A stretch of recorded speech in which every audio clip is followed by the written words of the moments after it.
જો ઘઉંની રોટલી કે ભાખરી ખાધા પછી તમારું પેટ 1-2 કલાકમાં ખૂબ જ ફૂલાઈ જતું હોય, પેટમાંથી સે આફરો ચડી જતો હોય અને જ્યારે તમે વારંવાર આના માટે ડૉક્ટરને બતાવો ત્યારે ડૉક્ટર તમને એમ કે તમને સિલિયક ડિઝીઝ એટલે કે ઘઉંની એલર્જી છે, જેને ગ્લુટેન ઇન્ટોલરન્સ કહેવામાં આવે છે.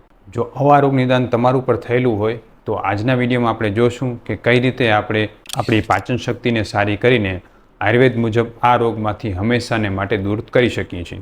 મિત્રો, વિડીયોમાં આગળ વધીએ એનાથી પહેલાં મારી આપને નમ્ર વિનંતી છે કે જો તમે કોઈપણ રોગથી પરેશાન હો અને તમે વિચારતા હો કે આમ આયુર્વેદ સરળ થઈ શકે કે ન થઈ શકે, મને આયુર્વેદ દવા લાગવું પડશે કે નહીં પડે, તો આરામથી અમારા આ યુટ્યુબ ચેનલ, ફેસબુક, ઇન્સ્ટાગ્રામ પેજના બધા જ વિડીયોને શાંતિથી જુઓ. તમને હજારો પેશન્ટના વિડીયો મળશે કે જે લોકો આયુર્વેદથી સાજા થયેલા છે. તમારો આત્મવિશ્વાસ વધશે અને જો તમે કોઈપણ રોગ માટે આયુર્વેદ સારવાર લેવા માગતા હો તો તમે અમારો સંપર્ક પણ કરી શકો છો. અમે ઓનલાઈન અને રૂબરૂ બંને રીતે સારવાર કરતા હોઈએ છીએ. નમસ્કાર મિત્રો, હું છું doctor Vishal Pandya, MD Ayurveda physician, Panchakarma specialist, Sanjivani Ayurveda hospital, Gandhidham, કચ્છથી. મિત્રો, આજકાલ આપણે એક નવો ડિઝીઝ સાંભળીએ છીએ. આ નવા રોગને ગ્લુટેન ઇન્ટોલરન્સ કહેવામાં આવે છે. એટલે કે તમારું આંતરડું ઘઉંને પચાવી શકતું નથી, એટલે હવે તમે ઘઉં ખાવાના બંધ કરી દો, જેને સિલિયક ડિઝીઝ નામથી ઓળખવામાં આવે છે. શું કોઈ રોગ છે? તો પહેલાં કેમ નહોતો અને હવે કેમ થાય છે? અને આ રોગને ખરેખર આયુર્વેદના દૃષ્ટિકોણથી કઈ રીતે સમજી શકાય? મિત્રો, ઘણા બધા પેશન્ટ એવા હોય છે કે જેમને ઘઉંની રોટલી કે ભાખરી ખાધા પછી પેટ આફરાની જેમ ફૂલાઈ જાય છે, અતિશય બેચેની થવા લાગે છે અને પેટમાં અતિશય ગેસ ભરાઈ જવાને કારણે પેટ સતત ફૂલેલું રહે છે અને ગેસ અતિશય વધી જાય છે. એટલી હદ સુધી કે બેચેની વધી જવાને કારણે પેટમાં દુખાવો, છાતીમાં ગભરામણ જેવું પણ થવા લાગે છે. અને ઘણા બધા લોકો જ્યારે પોતાને રિપોર્ટ કરાવવા માટે જાય છે ત્યારે ડૉક્ટર એમ કહે છે કે તમને સિલિયક ડિઝીઝ એટલે કે ગ્લુટેન ઇન્ટોલરન્સ છે, એટલે હવે તમે આજીવન ઘઉં નહીં ખાઈ શકો. અને ત્યારે લોકોનો એક જ પ્રશ્ન હોય છે કે શું આજીવન ઘઉં બંધ કરવા પડશે? તો મને પોષણ કઈ રીતે મળશે? કારણ કે આપણો મુખ્ય ખોરાક જ ઘઉં હોય છે. અને પછી શરૂ થઈ જાય છે ગ્લુટન ફ્રી ડાયટનો ટ્રેન્ડ. મિત્રો, આજે બજારમાં ગ્લુટેન ફ્રી ડાયટના નામે ઘણા બધા મોંઘા સપ્લિમેન્ટ્સ મળે છે, ઘણી બધી વસ્તુઓ મળે છે અને એ બધું ખાવાને કારણે તમારું પાચન થતું એવું લાગે છે, પણ તમારું અનાજનું બિલ ખૂબ વધી જાય, કારણ કે આ પ્રોડક્ટ્સ ખૂબ જ મોંઘી હોય છે. આયુર્વેદમાં આના માટે સ્પષ્ટ કહેલું છે કે પ્રોબ્લેમ ઘઉંમાં નથી, ગ્લુટેનમાં નથી, પ્રોબ્લેમ તમારા પેટમાં છે. આને એક સાદા ઉદાહરણથી સમજીએ. મિત્રો, જૂના જમાનામાં આપણે ચૂલા વાપરતા, બધાને ખબર છે, અને ચૂલામાં લાકડા જે છે એનો ઉપયોગ કરીને રસોઈ બનાવવામાં આવતી. હવે ચૂલામાં અગ્નિ સાવ ઓછો હોય અને તમે ઘણું બધું જે છે એ ખોરાક પકાવવા માટે રાખ્યો હોય તો શું ચૂલો કામ કરી શકે? ન કરી શકે. એ જ રીતે ચૂલામાં સાવ ઓછો અગ્નિ હોય અને તમે ઘણા બધા લાકડા બાળીને મૂકી અને એમ લાગે કે જલ્દી વધારે અગ્નિ બને, થઈ શકે? ન થઈ શકે. એ જ રીતે જે છે આપણા આયુર્વેદ પ્રમાણે જ્યારે તમારો જઠરાગ્નિ મંદ પડે છે, તમારી પાચન શક્તિ નબળી પડે છે, ત્યારે એ ઘઉંને પચાવી શકતી નથી. આયુર્વેદના મહર્ષિ સુશ્રુતે સ્પષ્ટ લખ્યું છે, ગોધૂમા મધુરા શીતા ગુર્વઃ સ્નિગ્ધા જીવન બૃહણાઃ.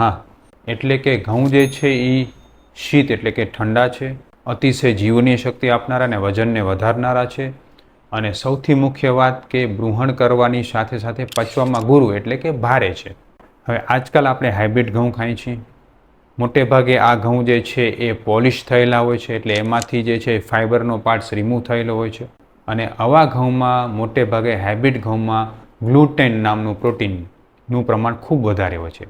આ ગ્લુટેન પ્રોટીન એ બીજું કાંઈ જ નથી, એક અતિશય ચીકણા પદાર્થ છે કે જે ઘઉં તમે ક્યારેક જોયા હશે, ચાવવાથી અતિશય ચિકાસયુક્ત એક પદાર્થ મળે છે કે જેને ગ્લુટેન કહેવામાં આવે છે. આ એક પ્રોટીન છે કે જે અતિશય ચીકણું અને પચવામાં ખૂબ ભારે છે.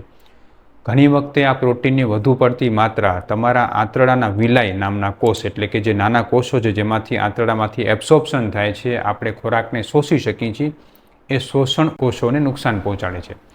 ગ્લુટેનનું આ નુકસાન એટલું બધું ભયંકર હોય છે કે જેને કારણે ઘણી વખતે પેટમાં ખૂબ ગેસ અને આફરો બની જાય છે અને આંતરડા ખૂબ ડેમેજ થતા જાય છે. હવે આ ગ્લુટેનને પચાવવું હોય તો આપણી જઠરાગ્નિ વ્યવસ્થિત જોઈએ અને ખાસ કરીને ઘઉંમાં પણ થોડો ફેરફાર કરવો પડે. ઘઉં લેવાની વિધિમાં પણ ફેરફાર કરવો પડે. શું ફેરફાર કરવો જોઈએ? સૌથી પહેલાં તો આ રોગમાંથી નાબૂદ થવા માટે આપણે ઘઉંની લેવાની વિધિ સ્પષ્ટ કરવી જોઈએ.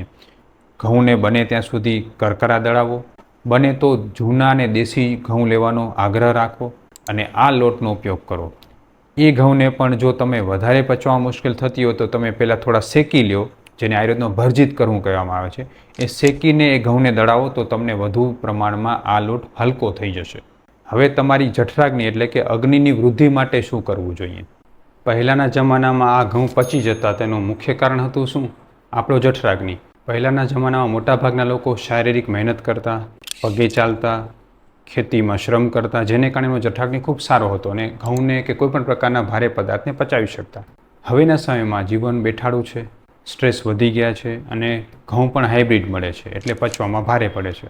આના માટે આપણે પોતાની જાતને પણ તૈયાર કરવી પડશે, જઠરાગ્નિને વધારવી પડશે. 3 મસ્ત ઉપાયો કહું છું જે આ રોગમાં ખૂબ ઉપયોગી છે. અને સૌથી પહેલો ઉપાય એ છે કે તમે જઠરાગ્નિને વધારવા માટે લવણ અદરકનો પ્રયોગ કરો. આયુર્વેદમાં સ્પષ્ટ લખ્યું છે કે ભોજન આગરે સદા પથ્યમ લવણ અદરક ભક્ષણમ. આદુને થોડું છીણી દો, 1 ચપટી સેંધા નમક નાખો અને જમ્યાથી પહેલાં ચાવીને ખાઈ જાઓ. ઉપર તરત જમશો તો તમારો જઠરાગ્નિમાં પ્રદીપ થશે, ભોજન પણ ઝડપથી પચશે. બીજો ઉપાય છે તમે લોટને સંસ્કાર કરો. સંસ્કારો હિ ગુણાંતરાધાનમ. સંસ્કાર એટલે શું? લોટને થોડો બનાવવાની વિધિને ફેરવી દો. આપણે લોટ જ્યારે બાંધીએ છીએ ઘઉંનો ત્યારે આપણે મોણમાં જે છે એ સાદું તેલ વાપરીએ છીએ, એની જગ્યાએ તમે દેશી એરંડિયું વાપરો, દિવેલ વાપરો. બીજા નંબરે લોટમાં જે છે આપણે મીઠું નાખીએ છીએ, ક્યારેક ઘણા લોકો લોટમાં મીઠું નાખતા હોય છે, પણ લોટ બાંધતી વખતે મીઠાની સાથે તમે થોડો અજમો પણ નાખો, થોડું જીરું પણ નાખો. જીરું, અજમો અને મીઠું લોટને વધુ હલકો બનાવશે. એરંડિયું એને પચવામાં જે છે આંતરણી દિવાલમાં એરંડિયું ચોટશે નહીં. એટલે બધા ફાયદાઓ આપણે થશે. લોટ આ રીતે જો બાંધવામાં આવે ને તો ખૂબ સરસ રીતે જે છે પચવામાં હલકો થઈ જાય છે ને કરકરો લોટ હોય એટલે આંતરડામાં ચોટતો પણ નથી. અને ત્રીજો ઉપાય, આ બધું કરવા છતાં પણ જો તમને ઘઉં પચતા ન હોય અને પેટ ભારે થઈ જતું હોય તો થોડા સમય માટે ચિત્રકાદી વટીનું સેવન કરો. ચિત્રકાદી વટી આયુર્વેદની એક એવી ગોળી છે કે જે ભોજનની મધ્યમાં લેવામાં આવે તો ધીરે ધીરે તમારો અગ્નિ પ્રદીપ કરે છે. પણ હા, આ ગોળી શરૂ કરતાં પહેલાં આયુર્વેદ ચિકિત્સકને મળવું ખૂબ જરૂરી છે. મિત્રો, આશા રાખું છું આ વિધાન તમને મજા આવી હશે, પસંદ આવ્યા હશે. અને ગ્લુટેન ઇન્ટોલરન્સ નામનો જે મોટો રોગ અત્યારે નવો ઉત્પન્ન કરેલો છે એ બધું કાંઈ જ નથી, પણ માત્ર ને માત્ર તમારી જઠરાગ્નિનું મંદતા છે અને તમારી ઘઉં લેવાની વિધિ યોગ્ય નથી. એટલે ઘઉં લેવાની વિધિને સુધારો અને જઠરાગ્નિને પ્રદીપ કરશો તો આ રોગમાંથી આરામથી બહાર આવી શકશું, કારણ કે તમારા સ્વાસ્થ્યની જવાબદારી અમારા ઉપર. સ્વસ્થ રહો, મસ્ત રહો, આયુર્વેદમાં રહો.